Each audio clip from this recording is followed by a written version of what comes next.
Hi, I'm Jen Lowe with Jen Lowe Designs, and I'm going to show you how to do an origami folded box. Start with two-sided paper. It doesn't matter which side is up, and we're going to fold it in half.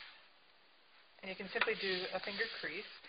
You need to use paper that is fairly thin, cardstock, so that it can fold without creasing.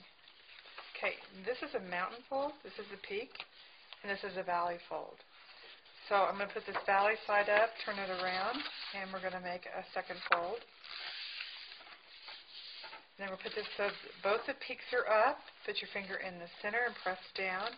Bring it over on the angle and make a diagonal fold. Then you're going to take that so the peaks on the diagonal are up. Press your finger down in the middle. Bring the two tips to the center. And you have kind of like a little basket going here. Just lay that down on the sides and press the top down. And this is a basic napkin fold. And you can see it looks just like a little paper napkin here. What I want to do is there's a jointed tip on one end and then a loose floppy tip on the other end. Put the jointed tip towards you. We're going to fold it in half. It doesn't matter which side you bring over because we're just making a crease line. You can see this paper is a little bit too thick. I'd probably prefer something a little thinner. Okay, we're going to start at the top, and we're going to bring this down on the center line here and fold that in. And we're going to do the same thing on the other side. And I call this a graduation cap. I don't know why. It looks like a graduation cap to me. We're going to flip it over. We're going to do the same thing. Bring the tip, the corner in on that center line crease that we made there. Press it down, and then bring the other side in. And now I say this looks like a kite to me, so we're calling that the kite fold. Once again, take that tip that's closed, bring that towards you, stick your finger down in the crease, and we're going to open this out, line this crease up with the fold inside there, and press flat. And you want to do that on each side. Sometimes you need to stick your finger down all the way in there if it's a tight fold in there, a tight joint. Okay, then we're going to flip it over, and we're going to do the same thing to the folds on this side.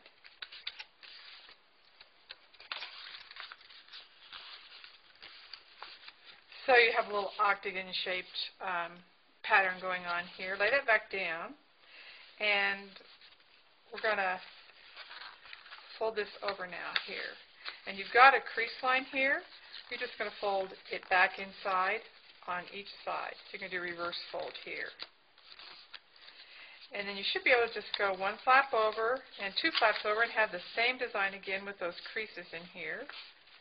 We're going to fold that down again. Bring those in. And now we're going to take that top tip. It'll be loose. And we're going to bring it down as far as it will, matching the center line on the center line. Fold that flap over one. Bring this tip down. Same way. Just press that. Fold it over. Bring it down, flip the whole thing over, bring that tip down, and fold one more back over so you have two on each side. And this kind of looks like a diamond. I call this a diamond fold. Once again, that jointed tip is on the bottom. Just place that on your table, and then gently stick your fingers down inside, and we're going to shape this into a box as we open it out. And with stiffer paper like I'm using now, it's going to be a little bit harder, but just work your fingers in there and get that crease to come down. And there you can see we have a little box. Once again, the reason for using two-sided paper is so that it doesn't matter which side is top or bottom. But you can also just use regular one-sided paper and then put some ink or paint on the other side of the paper, or you can use white if you like. There are several things you can do from this point forward. You can simply fold, do a little finger crease along the edges here and bring the tabs over. I just put a little tape on the bottom and make a little square box. I kind of like the polka dotted. This was Chatterbox paper here that I used. You can, let me get this box back up here. You can take this and you can bring the flaps up and bring two down and make a basket. And so I've got a little basket design going here that I've already taped together. So that's kind of cute to put a little holiday gift in, anything you like. You can take a dowel, a wood rod, and you can wrap it around the tips and just finger curl, and it will stay. So you can curl up or you can take and wrap it down and curl down. And these boxes like this require no tape at all. So here's one I've done where I've curled the tips up. I've got a little box going like that. And then here's one that I've curled the tips down. I kind of call these jester boxes. The fun thing is that they will also stack on top of each other, and you can do fun things with the tips that way. Now, this is made using a 12-inch square paper, and this one's made using an 8-inch square paper, so you can see the difference in the sizes in the boxes, and you can start playing around with different size paper. Anything will work just as long as you use a square piece of paper. Then you can also use different kinds of paper. So that was just regular scrapbook paper. This is Michael Murray fabric paper. And so this was about a 5-inch square, and I've made a little box here. And actually, I didn't take my tape off yet. I put little dots of glossy accents on the bottom to hold the fabric together, and then just taped it until the glossy accents dry. So we'll go ahead and grab the tape off of here real quick like.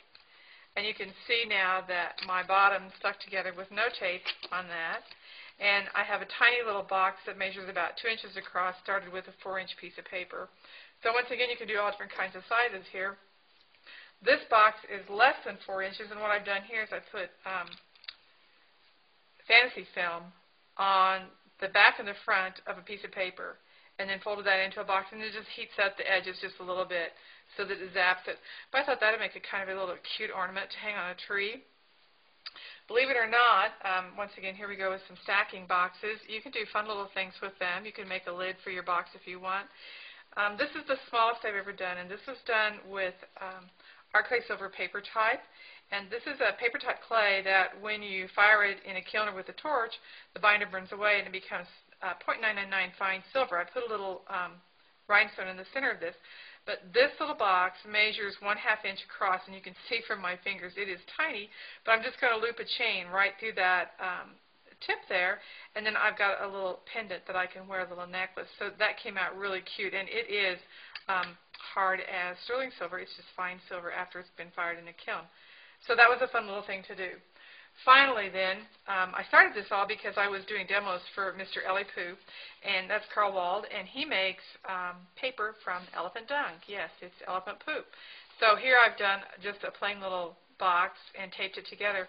But the fun thing of doing this is that if you're demoing and you have a little 10-year-old boy come up and you tell him to make the box out of poop paper and then go home and put some M&Ms in it and serve it to the kids in his class and tell them that they're eating out of poop, it'll get a big kick out of anybody. So again, just a fun little holiday thing that you can do with your kids, or you can make these as little gift boxes and give away and just enjoy. Thanks.